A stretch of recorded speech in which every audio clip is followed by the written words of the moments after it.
Look, if you had one shot or one opportunity to seize everything you ever wanted in one moment, would you capture it or just let it slip? Yo.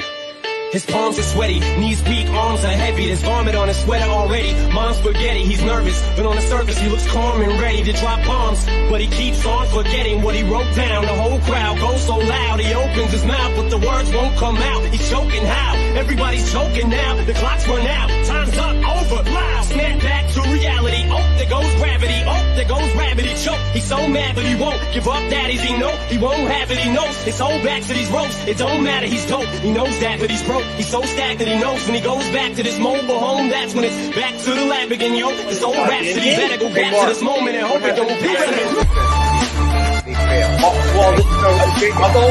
Listen, we can talk about the flag, but let's talk about wait.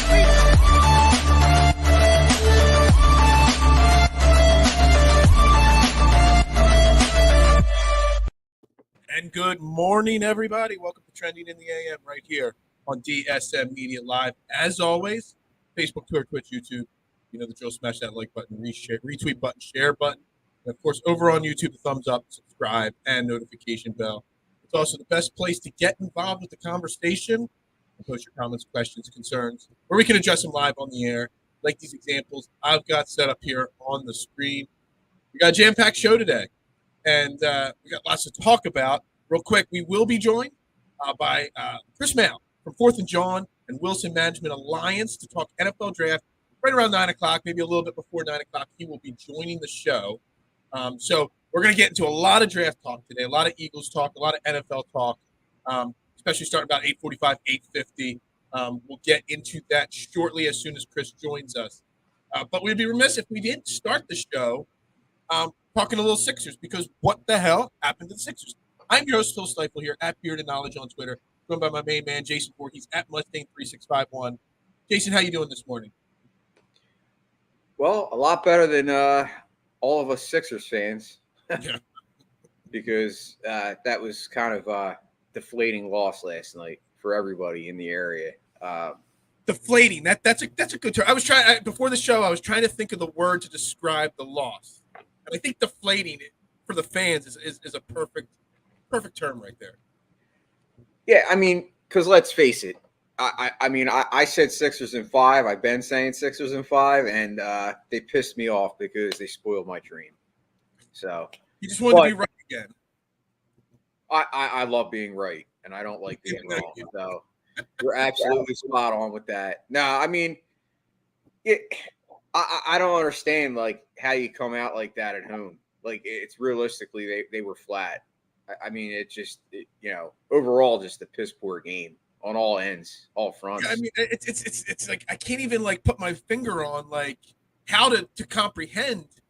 Like you said, I mean, they were flatter than flat. There was no energy. It was like they just thought they had already won the series. At least in Game 4, like there was some energy and some fight there. The refs, Scott Foster, all that stuff. Like there's nobody to blame for last night. You can't blame the refs last night. You can't blame one specific person. Look, there was a point last night in the third quarter where Danny Green was your leading scorer on this team. You came out at home in a closeout game and put up 88 points. 14 points in the second quarter. It's pathetic. I mean, listen, at the end of the day, it all falls on the players. But if there's someone to blame, in my opinion, I look at a moment, it was in the first half, where the Sixers actually had kind of got some momentum. They got the game, like, I believe they were only down by 1 point. And Doc Rivers decides to bench Embiid and Harden at the same time. Right. We've talked about this numerous times about how that's not necessarily a very smart move, especially in a playoff series that you realistically need to close out. The longer this goes, the more you give Toronto a chance to believe in their minds that they can actually come back and upset it. And they already are believing right now. Well, so, yeah. I'm sure you've seen this stat, but now last night was the 7th of the last 8 tries Doc Rivers in a closeout situation, lost. Doc Rivers leads the history of the NBA in losing closeout playoff series games. He has now lost 31 games where he could have locked up a series and lost. Oh, that's just lovely. That's lovely to know. You didn't know that. I can see on your face you didn't know that. I didn't know that. I already knew he was really bad in closeout games. I didn't know it was 31 times he has lost in his career when his team could lock up a series. That's bad. Well, and here's the frustrating part. Because I've actually complimented Doc Rivers this series. I thought he actually has done a good job up until yesterday. Well, he did a good job the first 2 or 3 days, 2 or 3 games. Game 4, he didn't have his best game. But last night was just atrocious. Straight atrocious. Yeah, and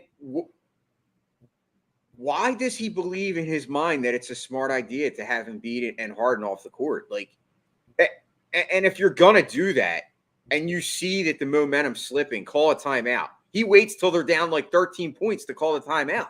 Call it at six points. Right. Call it. Like, it's just frustrating because everybody and their mother knows that this team on paper is better than Toronto. Like, let's be real here. I mean, of a team, obviously. And it's just, I don't know, man. I know you'll probably ask me what's my level of concern. Well, hold on. I did put a poll up on Twitter last night, right at the end of the game. I'm like, who do you have more faith in winning a title in Philly first? And I put the Sixers, the Eagles, the Phillies, and the Union with, in parentheses, sorry, Flyers. Obviously, the Union are blowing this poll out of the water because everybody knows, even those that don't follow soccer, know the Union are the best team in Philadelphia right now. Everybody knows that. But the Phillies, who going into last night, the game wasn't over when I made that tweet. Last night, they were the only one of the 3 teams furthest out of first place in all of baseball. And they got a higher vote of confidence than the Sixers. That's how frustrated Sixers fans are right now. That's how little faith the fans have in the Sixers. Look, no team in the NBA history has come back from 3-0, I think. No team. I don't know. I know it's happened in hockey and baseball. I don't think it's happened in basketball yet. Are we talking about being backs up against the wall in Game 7? I mean, it's legitimately a possibility. Yeah, I know. Mark, yes, he's still pushing off. Patrick Siakam pushing off. Gary Trent pushing off. Scotty Barnes pushing off. Yes, we know the refs are not going to call it, though. So you got to adjust. Maybe the Sixers got to do a little bit more flopping. Maybe when they get pushed off, they should flop. Like Patrick Siakam flops all the time. I mean, here's where I am with that. You can only control what you control in your own building. Absolutely. And your own team. And let's face it, the turnovers reared their ugly head the last 2 games in massive ways. Absolutely. I mean, including Joel Embiid. Joel Embiid, who I love, best player in basketball right now, in my opinion, he played shitty. And I get it. He has an injury, and that's one thing, to play injured. I get it. But that's not an excuse to make turnovers. That's a part of the game that you can control. And for whatever reason, they just looked clueless last night when it came to, trying to orchestrate their offensive game. Well, let me break that down first though. So the turnovers, he had 4 last night. I think 3 of them were in the first half. Now, I'm not going to totally blame him for the turnovers. I mean, yes, he's got to do a better job, et cetera, like you said. But when he's got that hand issue and he's getting that ball down low and they're just slapping at him, and there's multiple people who have been on radio shows and TV shows saying that the hardest part about the ligament injury is not the shooting. It's the passing and doing certain things with the ball. And a lot of his turnovers are coming because on passes, which is probably the fun. When he goes to throw past that ball, he's probably feeling this shock of pain go right up his arm. He's probably like pulling up short on the pass, alligator arming it to an extent, whatever it may be. So you're going to have to accept, even if we come back, or we don't have to come back, if and when we win the series, because we are winning this series, I'm going to stay by that. We win the series. No matter what happens, the rest of the series and the next series against Miami, when we go to South Beach, Joel Embiid's turnover numbers are going to continue to rise. It's either have him sit for the rest of the playoffs, which you don't want to do, or accept the fact that Joel's going to be sloppier with the ball, and that comes down to the ligament in my mind. Okay, and that's fine, but what about the rest of the team? Well, the rest of the team, yeah, absolutely. James Harden had 5 turnovers. James Harden, I said it last night. I tweeted way too many times last night. I probably had about like 400 tweets last night during the game. I was fired up last night. James Harden is playing himself into a situation where he has to pick up his player option. He's got like a $35 million player option for next year that he could take or decline and try to sign a bigger deal. But no one's going to give him a 5-year, 4-year, $200 million deal. Not the way he's playing right now. He looks slow, old, tired. He's still a great leader off the court. We still see Maxey, although Maxey, he's a problem the last couple of games as well. But we still see Harden, has done the off-the-court stuff for the team. But who in their right mind is going to give James Harden a $200 million contract? Nobody. Nobody's going to give him $30 million a year at this point. So he's playing himself into being forced to have to stay here next year because he's going to want to pick up that option. Sad. Yeah, I mean, I'm upset because I've really been kind of a James Harden stan, a lot of people have been bashing him as far as his statistical Right. play that he's putting up since he's come to the Sixers, and I've said that there's a lot more involved with it when it comes to Harden that goes beyond the stats. Like it's that leadership, it's what he's done for Tyrese, it's yada yada yada. But Agreed. at the end of the day, we've also made it known that James Harden sooner or later is going to have one of those signature James Harden games, and he hasn't done it yet. And that's a problem because it's an even bigger problem now because Embiid is hurt. And it's unfortunate because here we go again. It's like every year we say, like, Joel Embiid has been, for the most part, healthy the past 2 seasons compared to his previous, era where he was injured multiple times in a season and out long term and all this stuff. He's been much better, but it's just unfortunate that now he's hurt at the most important time of the season for us, the playoffs. Right. And the guy that you brought in here that you expected to be the number 2 star isn't playing like the number 2 star. And that's a problem. I mean, it's funny. Last night, there was a point with, I think it was like a minute and a half, 2 minutes left. A minute and a half, 2 minutes left before they cleared the benches. James Harden took 2 shots late in the game. Before those last 2 shots that he forced that did not really do anything, he ended up with free throws. Danny Green had more shots and more points than James Harden last night. And people are complaining about Danny Green last night and his airball 3 that he had. I think he had 2 airball 3s. Danny Green was the go-to scorer on the team last night. He was 4-9 from 3. That's not bad. It's almost 50%. And Danny Green was the only guy on offense that was confidently taking shots. So I'll take the 2 air balls because he knocked down 4 more. In what world should Danny Green have more shot attempts and more points than James Harden? In what world? And everybody knows, I'm not bashing Danny Green. I love Danny Green. Everybody knows how important I think Danny Green is to any playoff team that he is on. But Danny Green and Joel Embiid were the offense last night. And that's it. And that's bad. Well, I saw another tweet that you had put out. You were on fire, by the way, last night. I literally had like 85 tweets last night. Still the fireball. Like you were tweeting Sixers. You were tweeting Sixers. I was tweeting mostly Phillies, but I was kind of joining in with the Sixers. But I saw a tweet that you made, and it was right after I had actually made a tweet very similar. I didn't say it in the same way. But what in the world is wrong with Matisse? Tyler. He is absolutely terrible, dude, when it comes to offense. Well, no, he's not terrible. No. So first off, and I've said this before, Matisse, the only thing that potentially could hold Matisse from being an all-time great, an all-star to just an average player is his size. He's 6'2". That's what he's listed at. Maybe he's even 6'1". But you look at the Raptors, they're putting out 5 guys that are 6'8", 6'9". He's getting guarded by guys that are 5-6 inches taller than him. And the thing with the Raptors, I said it in another tweet last night. that the reason why this was going to be, I said Sixers in 7 originally, just like Freddie Tifo's saying right now. The thing that matches up poorly with the Sixers and the Raptors is the fact that the Raptors are all long, athletic wing players. They have a bunch of guys that all do the same thing. They play defense. They're long. They're tall. They got huge wingspans. It doesn't matter how fast you are for Tyrese Maxey. If you have good defensive fundamentals, like pretty much everybody on the Raptors do, and they're quick and long, Tyrese Maxey can't get by them. And then he can't take a jump shot in front of them because their arms are 9 feet long and can get up in his face. So Tyrese Maxey is a bad matchup to go against.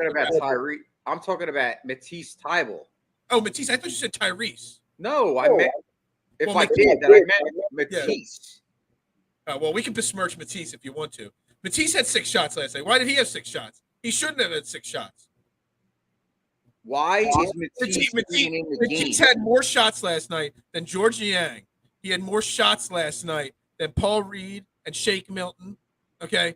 Matisse, there's no situation where he should be 1 for 6, 0 for 3 from deep.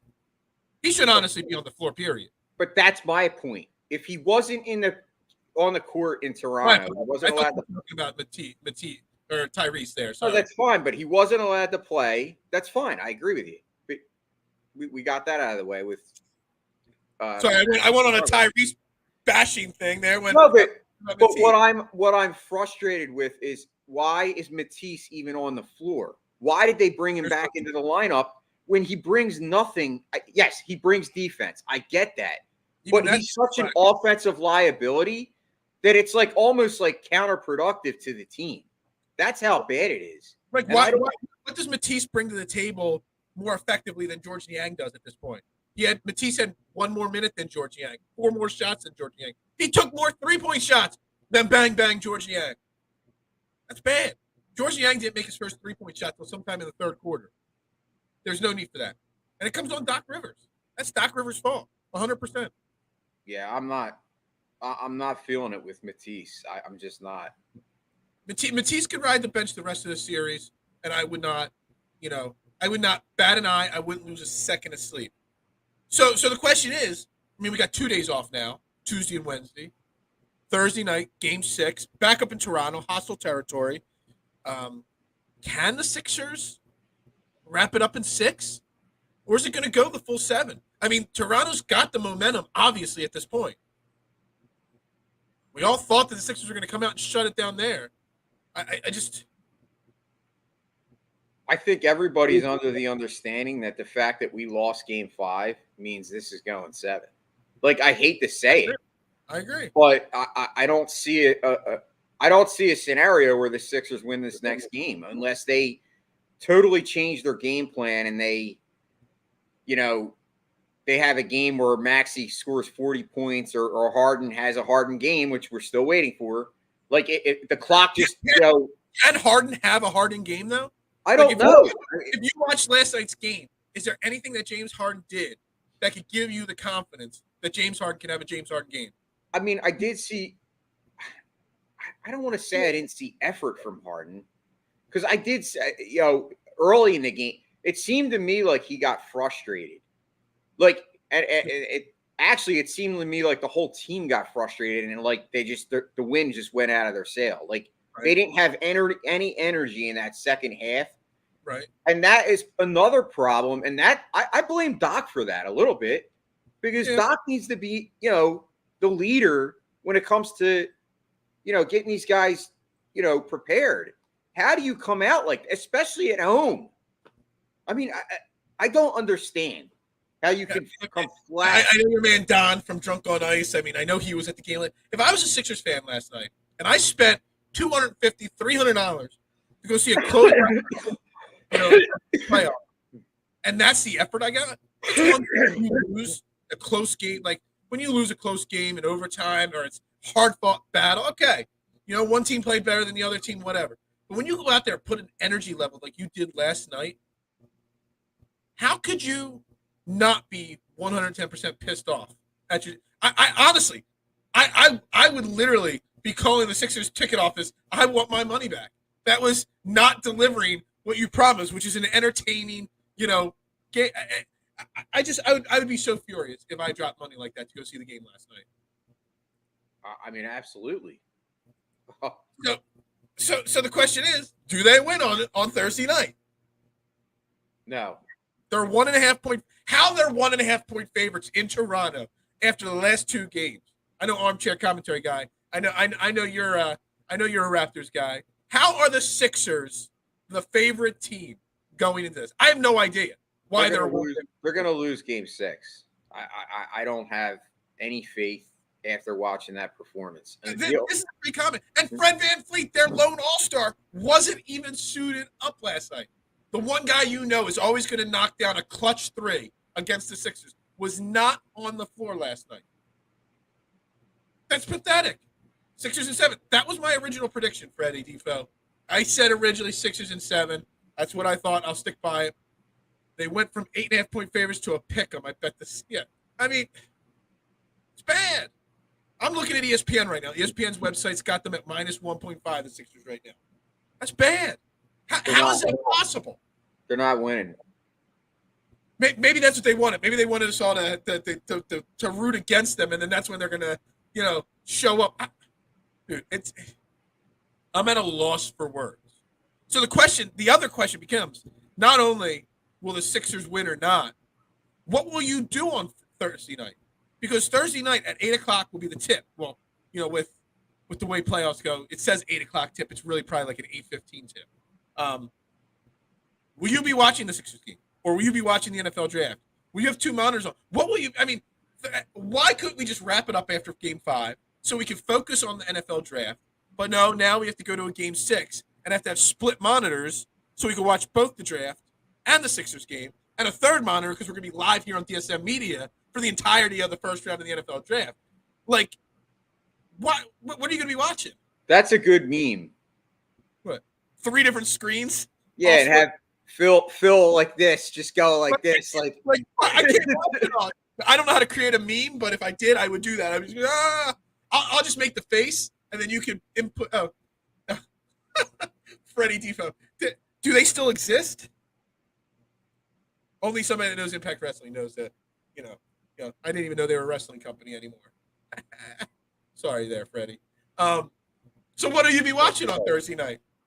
I mean, obviously, I'll be watching the Sixers because to me, the draft anymore, for the most part, it's kind of boring. Except the only thing that would make it more exciting is if they make an in-draft trade, which they haven't done that in a while. Like Howie has made quite a few trades in the draft.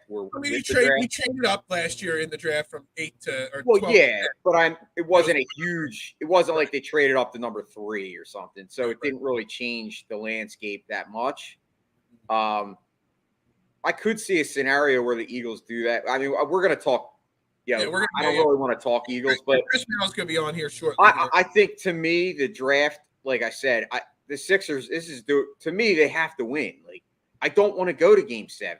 Game 7s can go either way, regardless of home situation. Jets swap with the Eagles. Let me check my draft board here. I know they got the 4th. So I'm assuming you're talking with the 10th pick.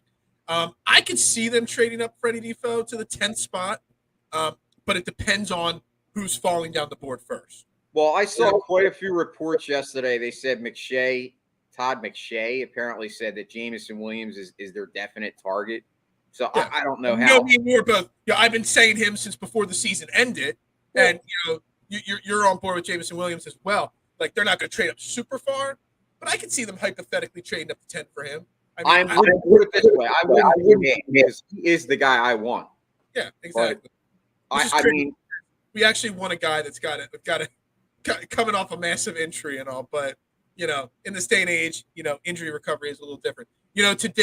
Speaking of injuries, today's the anniversary of when the Phillies gave that huge contract to Ryan Howard.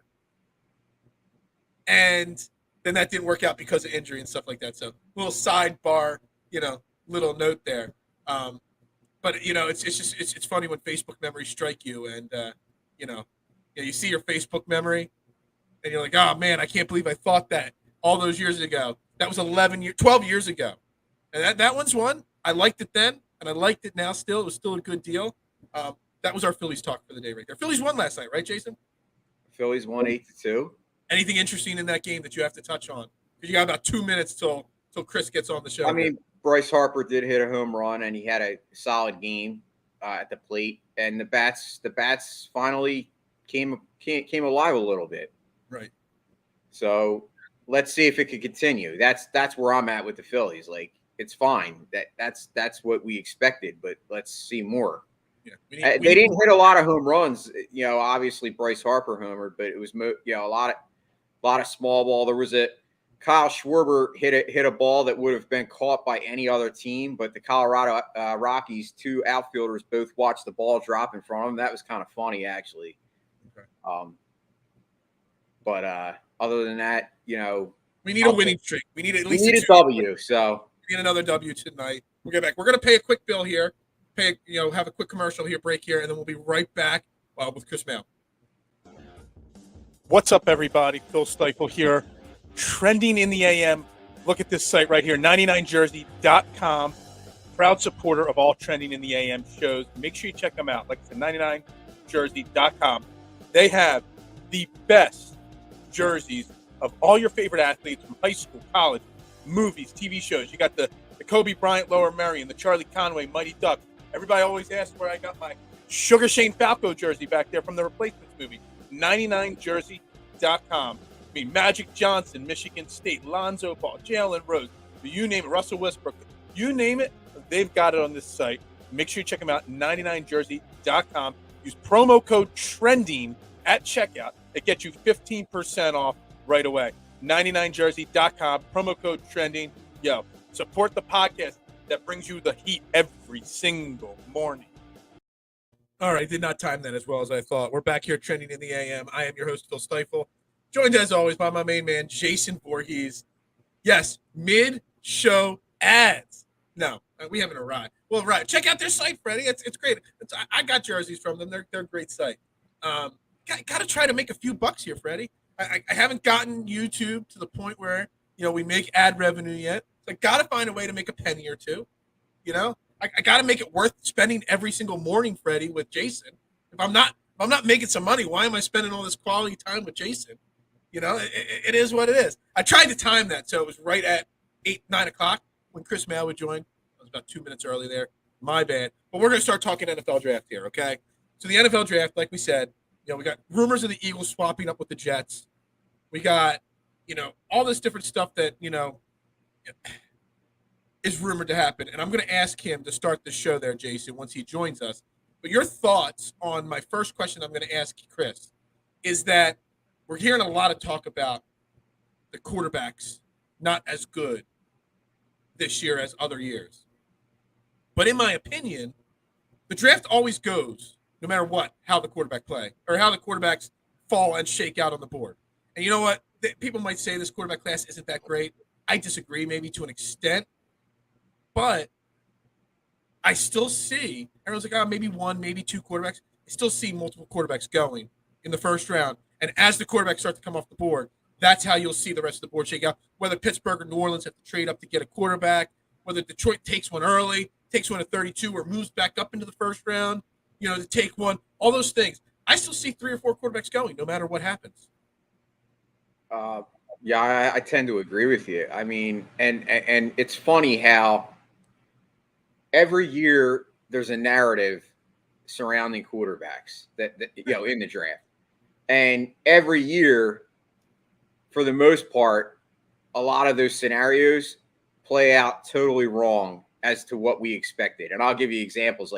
So Pat Mahomes, the year, obviously he ended up being the best quarterback in class. He was the third quarterback off the board. Right. If I'm not mistaken, the guy, the Chicago took, I'm drawing a blank on his name. How am I drawing a blank?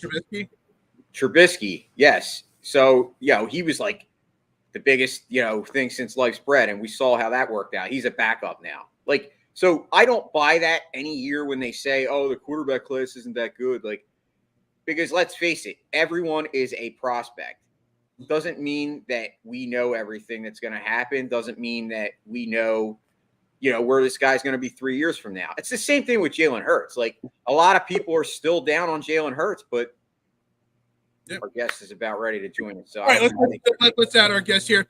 On the I have no sponsor hotline, we've got Chris Mallee at Mal_Chris_24. Welcome to Trending in the AM, Chris. Hey, what's going on, Phil? What's going on, Jason? Appreciate you guys having me on this morning. Yeah. So if what a anybody doesn't pleasure. know Chris Mallee's from 4th and Jawn, and recently, I normally say the great and then the guest's name. And I don't want to do that because I know that'll embarrass Chris by calling him the great. I know he's too humble to have the word great in front of his name. But Chris, if anybody doesn't know, he's the epitome of what all of us are doing in content creation, which is working hard on the outside and then putting in a boatload of effort to have dreams achieved through this content creation. And I mean, now you work with Wilson Management Alliance. You're an NFL scout. You just signed a great promotional deal. You know, you're a brand ambassador for, shoot, I closed it out. I clicked the wrong button there. Sweat Tailor, a clothing line there. Chris, you are literally you're proving that putting in the hard work for years, the grind, that what we all do can pay off if you put it in. Yeah, absolutely. I appreciate the kind words. And hey, man, listen, like everything that we all do, you know, the grind with it all, just networking, staying the course. That's what it's all about. And I love doing stuff like this with you guys. Always going to do it with the guys back and forth and Jawn and whoever I can help out with. And it's awesome, though. It just helps bridge a gap because everyone that's where I'm at now, for so long they looked down on people like us and they didn't take it seriously. So it meant a lot for me to like get from where I was to where I am now and still where I want to get, and to say like, hey, listen, like you tried to keep us out for a long time, and I don't know if it was because they knew it was coming, but it's one of those things where they respect our opinions. It's just I think that they're a little overwhelmed with how good we are doing this stuff, and and how we usually do it for nothing more than just passion projects and for trying to inform the people and do the right thing. Absolutely. Hey, so I always do a lot of research for any guest I have on the show, and I knew you were a Delco boy. I'm a Delco boy, but I did not know you were a Springfield boy. Yep, I'm a Holy Cross kid. I live right down the street awesome. from Springfield High School, so we're from the same area, so that makes me feel even better having you on. So we're here. Oh, that's good, man. Yeah, so we're NFL draft is Thursday, and the first question, and the way I keep looking at this draft is I look at every draft. The first thing I look at is the quarterback class, and before the Eagles pick at 15, I think so much has to play out with the quarterbacks. This is a quarterback-driven league. I don't care how poorly rated certain people say the quarterback class is this year. I still think multiple quarterbacks go in the first round, and where these quarterbacks go will dictate how this first round plays out, even into the first 15, 18 picks, where the Eagles, are selecting. So what are your thoughts on the quarterback class at this point? And can we see 4 guys go in the first round? Multiple go before the Eagles select at 15?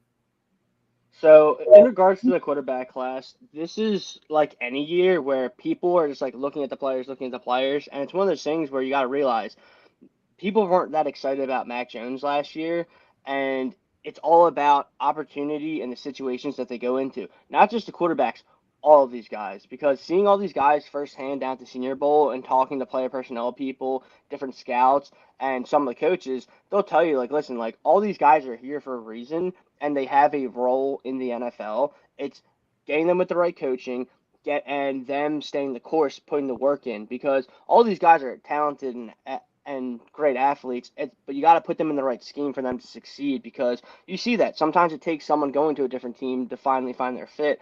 And I will say this, Malik Willis impressed myself and everyone down at Alabama. He was incredible on and off the field. Kenny Pickett was really impressive too.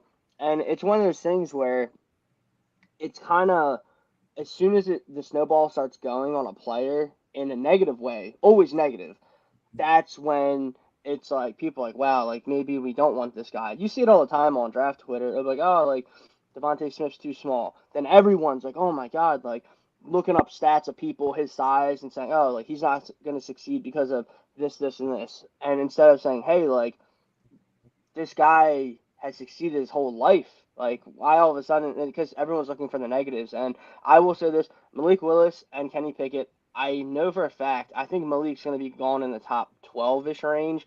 There's even rumors that he was going to go top 2, whether it's a team that stays there or move up. But I think it's going to be weird. I think Pittsburgh's trying to move up for Pickett right now. They do like Malik a lot too, but I know that they like Pickett more as like the NFL ready guy rather than the upside.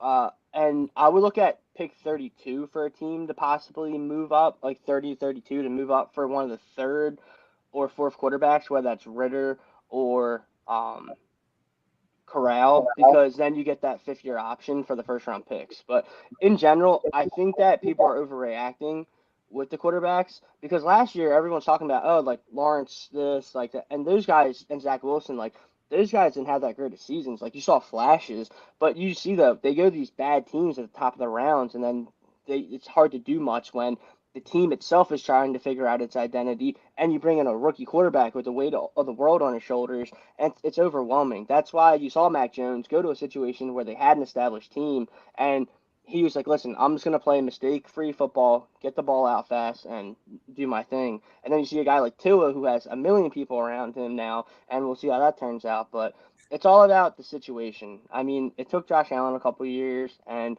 I really think Malik Willis does have special type of talent, and he has an awesome mind in between the ears, and I think that's going to take him a long way.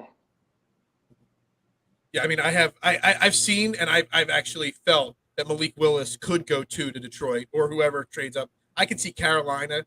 You know, obviously there's plenty of rumors about Carolina taking a quarterback and 2-6, but I really think you mentioning Pittsburgh wanting to potentially move up because, I mean, I mess around with a mock draft here or there, you know, on the side, whatever, and you know you can make trades you can on some of the simulators, whatever. I think the Pittsburgh Steelers and the Philadelphia Eagles match up perfectly as a potential partner where they can move up to whether it's 18 or whether they move up to 15. You know, the Eagles move back again because, I mean, will New Orleans take a quarterback? I don't know. I don't think so. But they are a team that could use a young quarterback to develop. So if Pittsburgh really wants to get ahead of, you know, New Orleans, they would make a perfect candidate to trade with the Eagles. Yeah, absolutely. I've been hearing from people inside offices for a while that for some reason the Saints really like Sam Howell from North Carolina. I the thing with Sam, I think that his last year was not good. The year before was awesome when he had a bunch of NFL guys around him. And obviously, like, it's a big drop off to lose some of those guys. But then I saw him in person, and he did not have a good Senior Bowl at all. And I'm interested. I really don't think that he should go in the first round. I think it's mainly Malik and Pickett who should go in the first round, and then everyone else should just go later. Obviously, people are going to take another quarterback just because of need, and they don't want the opportunity and upside to slip out of their hands. But overall, though, I think probably three, maybe four quarterbacks go. It's going to be interesting. Hopefully, if the Eagles aren't looking for a quarterback, two, maybe three go before them if someone trades up. But I think it's going to end up just being the two and Pickett and Malik before we pick at 15. But I also think that we're going to move up, though. I've been hearing a lot that they already have a trade in place with Joe Douglas at 10. If Hamilton, I think it's Hamilton, Stingley, or Sauce falls to 10, they're just going to move up and jump everyone for one of them. But I really think that it depends on if it's one of those three. And that depends on if two quarterbacks go before, because then it'll push one of them down the line a little bit. So that's interesting that you say that. So yesterday there was another report that came out from Todd McShay that the Eagles are actually very interested in Jameson Williams. Now, I guess my question to you is, would you be willing to trade up to get a guy like him? And B, do you think that's something that the Eagles would do, or are they more looking to do what you just spoke about, go up for the defensive guy? I mean, they could do both because we got to remember that they still have 15 and 18. Because let's say they use I'm trying to think. Let's say they want to get up to 10. They have an asset in Andre Dillard that Joe Douglas is familiar with, I believe. I'm pretty sure that was one of his last years.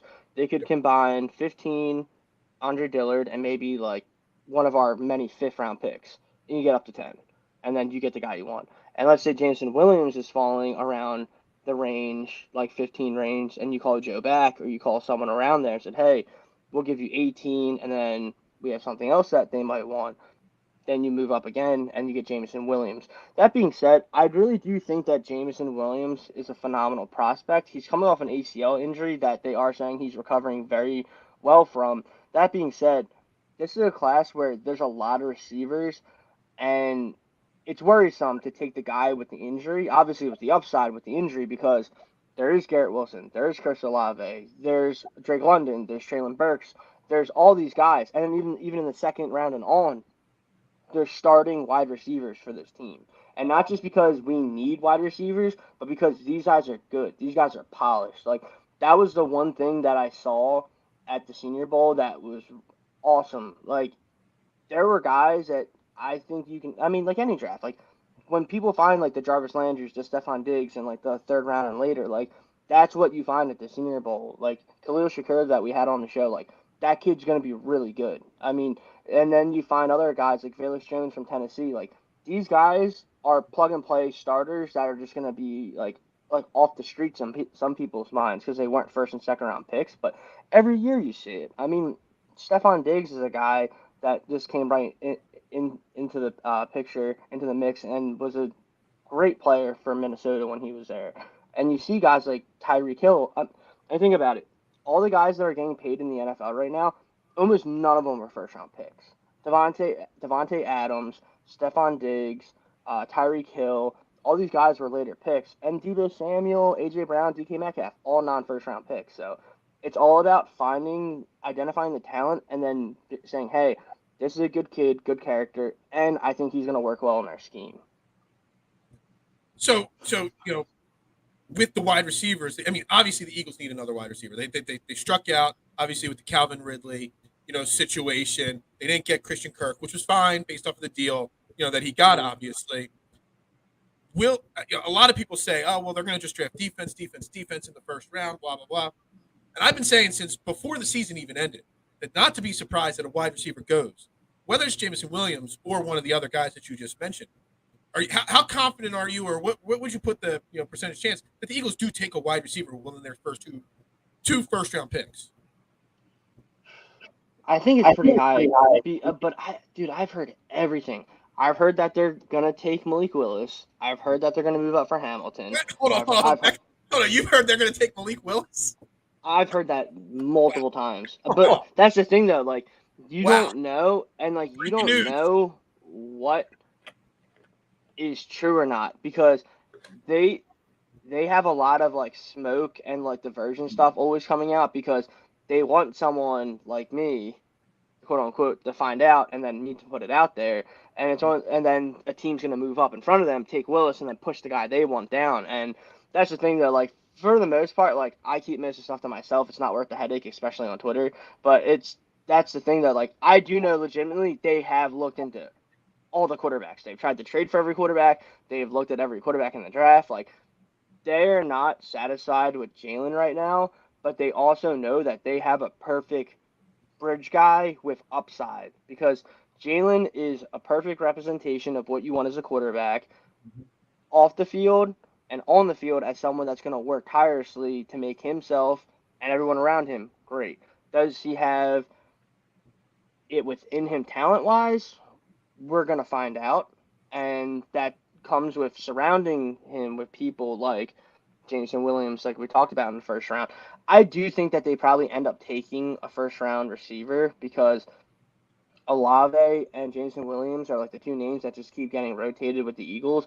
Obviously, you heard a little Drake London, you heard a little Traylon Burks, like this and that. And then now there's like the late surge that George Pickens is going to go in the first round. Listen, I like George a lot. I'm not taking him in the first round, personally. I think that he could be a first-round talent, absolutely.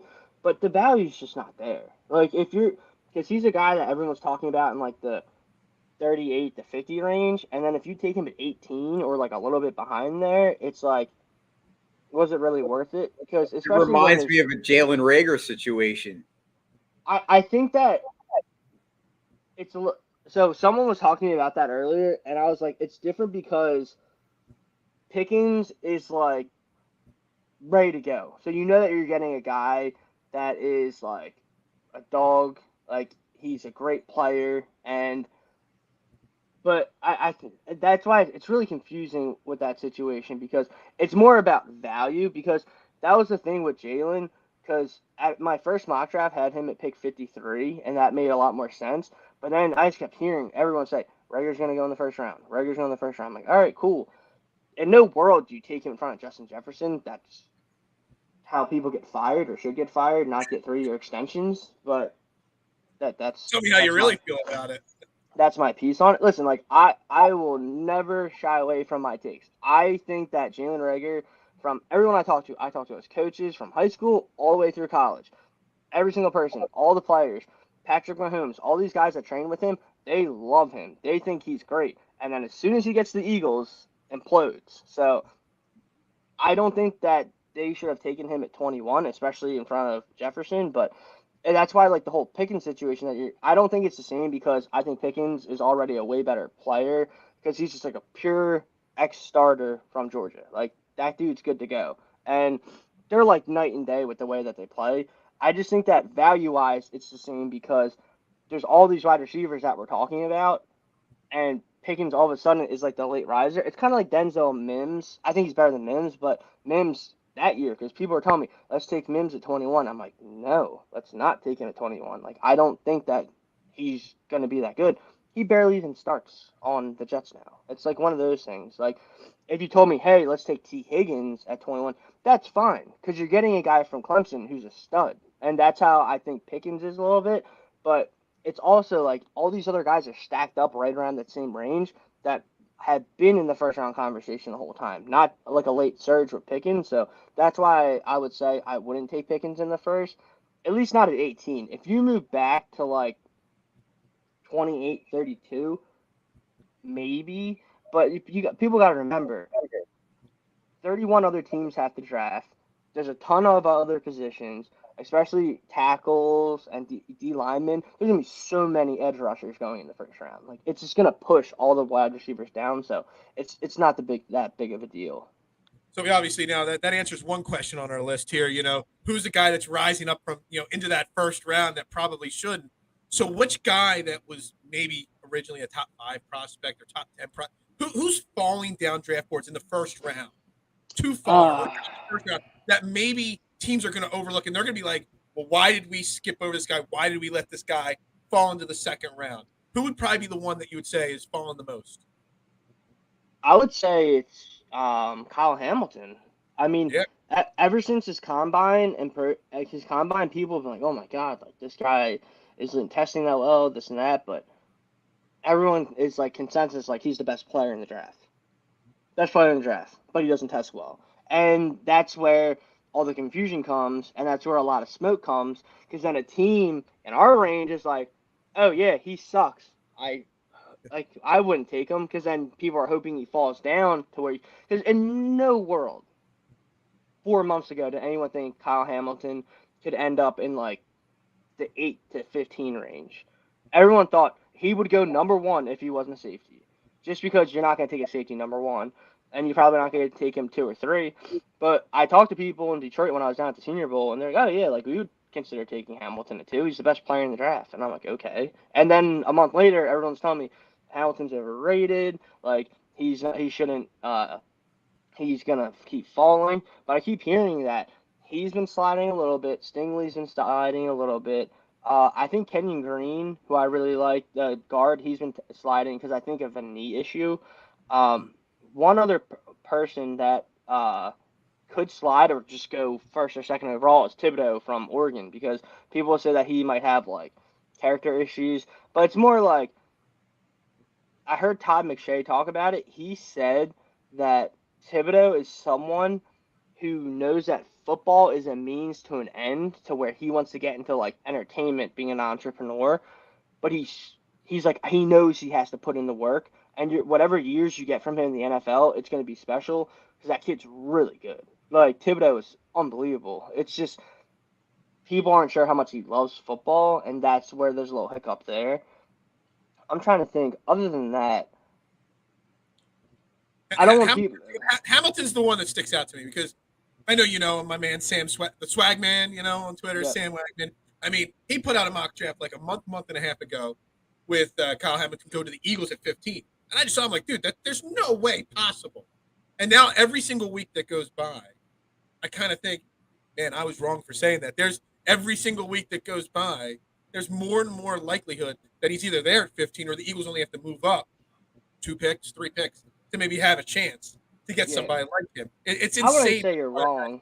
Yeah, I wouldn't say you're wrong because you're not wrong. It's just stupid because Exactly. the best player in the draft sliding this much is like bizarre. Because anyone that's watched him play at Notre Dame the last couple years knows that like he's a plug and play starter, center fielder for your defense, and he can do everything: pass, run, anything, and he's a leader. Like it's one of those things where people are overthinking it a little too much, and like I've seen someone was saying they have Lewis Cine from Georgia at like the same rating. I'm like, that's crazy. Like, Yeah. because Cine was a guy that wasn't even considered to be in a first round pick, and now people are rating him higher than Hamilton. So, we'll see.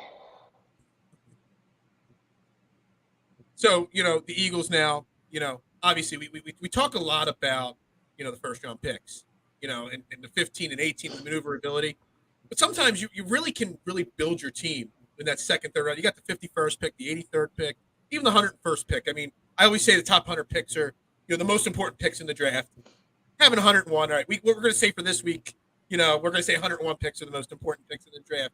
Is there a guy that you see or hear that the Eagles are looking at in that 51 to 101 range that us fans, us regular people, maybe that we don't know about, or we're going to be really surprised at how great this guy the Eagles take, in the third round because no one's really paying enough attention to him. Yeah, I do know that they really like that Cam Jurgens dude from Nebraska, the center. And Okay. there's been rumors coming out this week that there's no way he gets by the Eagles at 51. And I'd be okay with that because the Eagles have always been strong in the trenches, and that's a huge philosophy for them. I mean, people were like very confused when they took Landon Dickerson last year because Asante Samuel Jr. was there, Jeremiah Wusu-Koroma was there, two bona fide starters, and then when we took Dickerson, who had the major knee injury, people are like, "Oh, here we go again," because we've dealt with the Sidney Jones, and that's the one thing that's always confused me with the Eagles is their philosophy with injured players because they're like, like DK Metcalf injured or other reasons I didn't take him, like let's not take him, but then they took Sidney Jones and then they take Landon Dickerson, and it's just weird how they manage with the injuries and everything. But Jurgens from Nebraska, the center, is the name that keeps on coming up that the Eagles like at 51. I really do hope that they look at Chad Muma at 51 because obviously I wish that Chad would be there 83. I don't think so because he's so impressive. I mean, he's the leading nation's leading tackler, and we had him on the show, and that kid is unbelievably smart. Like he reminds me of like Luke Kuechly in a lot of ways, just like the lot of traits that he has, and just all over the place, makes every single tackle, great in coverage, and he's the smartest guy in the field. Like he's someone that he knows what every single person should be doing at all times. Safeties, corners. He even knows what the coach is thinking before the coach knows what he's even thinking. Like Chad really impressed me, and I think he'd be a really rock solid pick at 51 because I really do like Kaiser White. I think that Davion Taylor has upside, and at the same time, like other than maybe Kaiser, like Davion hasn't stayed healthy or proven that he's a bona fide starter. And I think that Chad Muma is a guy that we've been lacking not only for a decade, we've been lacking for a really long time. I think Chad Muma is a day one plug and play starter, and he'd probably be a captain within the first 2 years as an Eagle. And I think he'd be a fan favorite, and that's someone I really like. And the one dude I was praying would be there in the second round, but there's almost no shot of it now because between me not knowing when to shut up with driving people's stock up, Christian Watson from North Dakota State, he was so impressive this whole season. And then seeing him at the Senior Bowl, because that was the thing people were worried about. It's like, oh, like he's only playing at North Dakota State. Like, how good can he be? And then he goes against all the best SEC, Big Ten, like all the guys at the Senior Bowl and destroys them. And then he goes to the Combine and Pro Day and breaks almost every record. And it's like, okay, maybe this kid is legit. And he's very polished. If we don't take a first round wide receiver, I pray he's there in the second where we can at least move up to get him or something. But I've seen him go in the first. there's so much movement right now with these guys because it's almost a mess. That's why like I've been waiting to put like final stuff out because I'm like I don't even know because teams don't even know. Like anyone I'm talking to, like there's like 20 trade rumors right now that are like legit, but like aren't legit. There's just a lot of discussions right now with all these teams. So, so I have a question for you, Chris. With the Eagles' running back situation, obviously Miles Sanders, injury history. Are there any running backs in this draft class? I know running backs have tended to go much later, and there's not really a lot of running backs going early. But are there any running backs in this class that really get your eye and like, wow, this could be a guy that could really help the Eagles, especially with knowing the Eagles' philosophy right now and their offense, the way they tend to run the ball. Who's some running backs that that you've looked at, and is there anybody that they could be eyeing up in this draft? Yeah, absolutely. I'm really excited about the running back position because that's kind of the forgotten position in the NFL in general, but especially with the Eagles because everyone's always like, oh, like we have this guy and that guy, but then you forget that to win a Super Bowl, like we had to go get Jay. Like it took everyone. Corey Clement was the hero of that season too, and that's why it's just important because the last couple of years, the stall has been empty by like mid-season towards the end of the season where it's Boston Scott saving the day, it's Kenneth Gainwell saving the day, and I really think Kenneth Gainwell is going to have an awesome year. Miles Sanders, hopefully he can stay healthy, but I know that they've been talking a lot about like what they see in Miles and like is he going to make it past the trade deadline? And there's so many running backs this year. Like I think that's where you really get your value this year, especially if you're a team like the Eagles because you have you have Dalvin Cook's little brother from Georgia. He is an awesome guy and would really benefit from playing in a rotation with our guys. I really like Brian Robinson from Alabama. I think he could fall into the third round. Damian Pierce from Florida. Uh, uh, Jerome Ford from Cincy. The list goes on and on and on. Like there's so many running backs in this class where we have all these picks in the fourth, fifth, and like later. Like that's where you can get these running backs now because their value is going to fall there. Like we have all these high picks. I mean, 83, 101. Like depending on how we address the draft with 15, 18, and 51, I'm completely fine with maybe taking one of the best running backs available because you look at the kid from Michigan State, you look at all these other guys. I mean, Spiller, he tested really bad from Texas A&M, but his tape's good.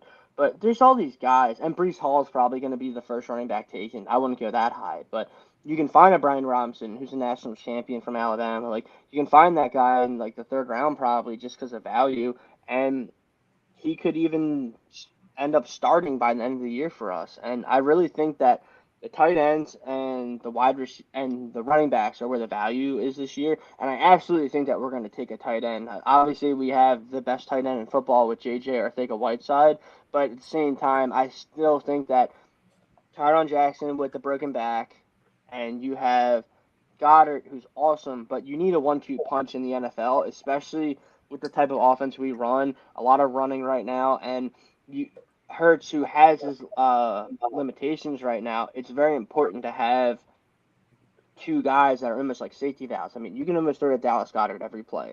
You can almost throw to Devontae Smith every single play. If you have another tight end that can block and is dynamic, that just adds another weapon. And maybe you don't need to try to go get like a big X guy like Drake London. You just have Goddard as your X, and you have maybe another tight end as your X. But with the running backs, I think that's all about finding a guy that is a bruiser because Miles Sanders is the finesse.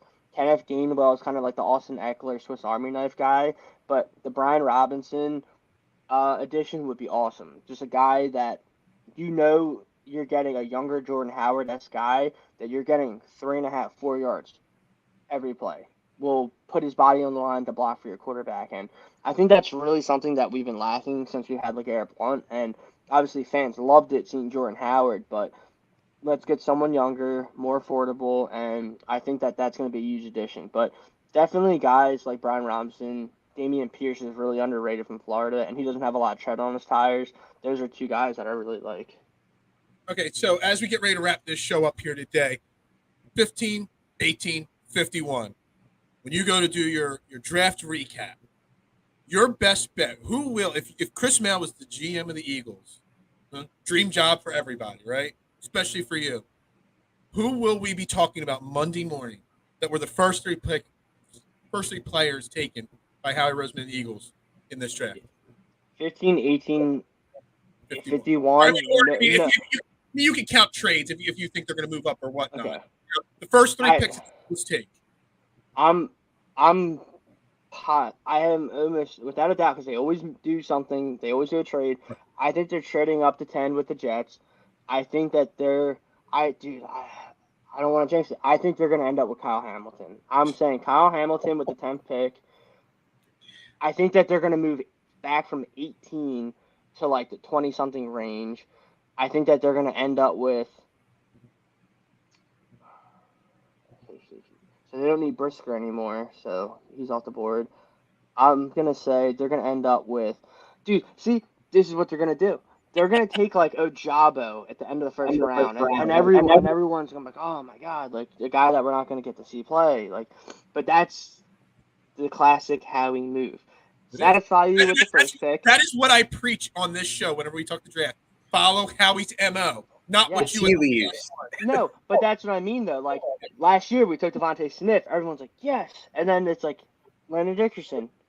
Okay, because that's why I think that's going to happen. I think that they're going to move up, get someone we really like. They're going to get Stingley, Sauce, or Hamilton. One of those at 10. Everyone's going to be going nuts in the link. Then it's going to go. They're going to move back from 18. Everyone's like, okay, value, makes sense. Then they're going to take like Ojabo, who I really like, but the injury's brutal. An Achilles injury is brutal to come back from, and he's probably not going to play all next year. And then at 51. They don't like linebackers, so they're not going to take Muma. I will say they then move up from 51, and that's when they take Pickens. That's what I think that would be awesome. Hamilton, Ajani, and Pickens. That is your first three picks for the Eagles. Yeah, why not? They don't even know what they're doing. So I'm going to do the same thing. If we came away with Kyle Hamilton, that would be. I'd go nuts, dude. It doesn't matter. No. It's one of those things where, like, if you get the best player in the draft and you can get him at 10, and that's how, like, I mean, it would be like getting Tyrese Maxey. You know what I mean? It's like one of those things where everyone's like, oh, like, wow, how'd this guy fall that far? It's like, I don't know. You idiots waited 9 picks to take him. All right. So, again, we were talking to Chris Mallee here from Wilson Management Alliance, 4th and Jawn, everything like that. Chris, as we let you go, thank you very much for joining the show.